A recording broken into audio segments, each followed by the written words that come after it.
Search teams are reported to have sighted aircraft debris in the southern Mediterranean. Photographs were taken by a man who says he was on board a ship in the search area. They show a floating yellow piece of debris, although there's no confirmation that it belongs to the downed aircraft. Well, the plane's last known location was off the Greek island of Crete. John Soropoulos is in Athens with the latest on the recovery operation. The Greek Navy is in a supporting role, I think, really to the Egyptian authorities, who are the ones who've spotted and are in the process of recovering unassisted various objects they've seen that they describe as merely orange and blue objects. It's not clear until those objects are physically picked up by ships in international waters whether they are pieces of fuselage or life vests or random flotsam. However, the Greeks are also still patrolling the area where the flight went off the radar, and there is a difference of about 100 nautical miles between that point and where the debris has been spotted, because it's been shifting south with predominant winds. And the Greeks are using a C-130 aircraft, an early warning surveillance aircraft, and a frigate in case they pick up any other evidence or any other information in that area. Well, the Airbus A320 is one of the world's most popular short-haul passenger jets. More than 6,700 are currently in service with airlines around the globe. The A320 has a reputation as being extremely reliable and is designed to be easy to fly. It's safe, too, with aircraft in the A320 family only suffering a fatal crash once every 7 million flights. But there have been 6 fatal crashes involving A320s in the past 18 months. In December 2014, an AirAsia A320 crashed into the Java Sea, killing 162 people. The accident report said the pilots were struggling to cope with computer failure at the time. In March last year, the suicidal co-pilot of a German Wings flight flew his jet into the ground, killing 150 people. And in October, 224 people were killed when a suspected bomb attack brought down a Metrojet Airbus in Egypt's Sinai Desert. That aircraft was an A321, which is part of the A320 family. Jackie Rowland is in Paris and joins us now with the latest. So, Jackie, what are the authorities there saying about what they know about this incident? Well, at the moment, the French authorities are suspending judgment, unlike the Egyptian civil aviation minister, who has come out with this theory that the attack appears to have been more likely caused by terrorism than a technical failure.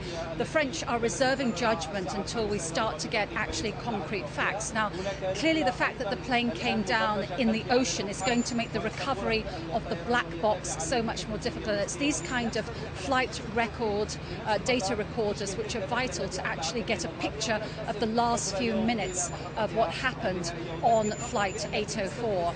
Certainly here in Paris, from early on Thursday, people have been gathering at the airport, people who fear that they may have had family or friends on the plane, and also other people. For example, this man who said, had it not been for a last-minute change of plan, he himself could have been on that plane.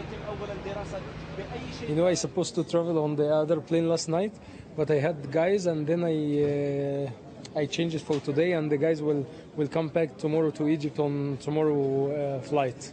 I thought about putting it off until tomorrow or the day after, but I thought there's no point. We just have to carry on doing what we want. Jackie, I mean, you mentioned the families. Terrible, tense time for them waiting to find out what really happened.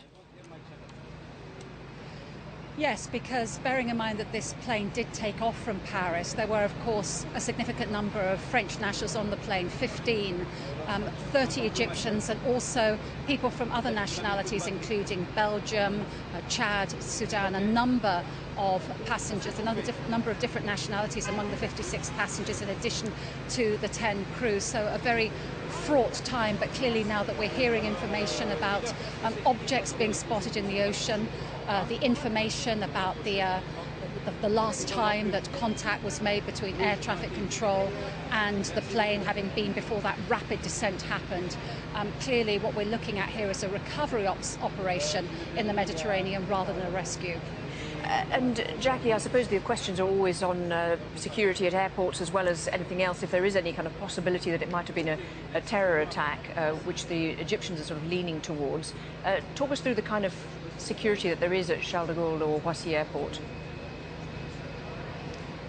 I've been travelling in and out of this airport about 3 times in the past 10 days.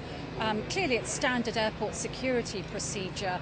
Laptop computers have to be removed from their cases. Liquids and powders and pastes have to be put in those transparent bags. Anything metallic taken off. Also, on Thursday, on arrival at the airport, because I've come from Nice, there were spot checks. I was randomly checked, just changing terminals. So there are additional security measures. And I can tell you just now, about 15 minutes before speaking to you, Lauren, we were all told to leave the section of the airport that we were in because there was a suspect bag found. So clearly there are always these security measures in place.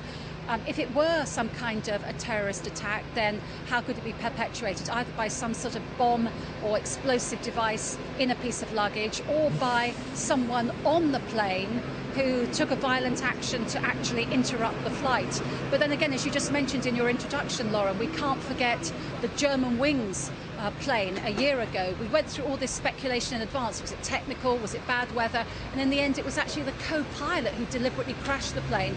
So although we can have all these speculation and this hypothesis, until we actually start to get facts from those flight recorders and more data that may be provided by the various surveillance flights and the various research that's happening at sea, it's really difficult to start to follow or pursue one of those courses until we get some more facts on which we can base that analysis. Jackie Willen, thank you very much indeed, live in Paris for us. Thank you.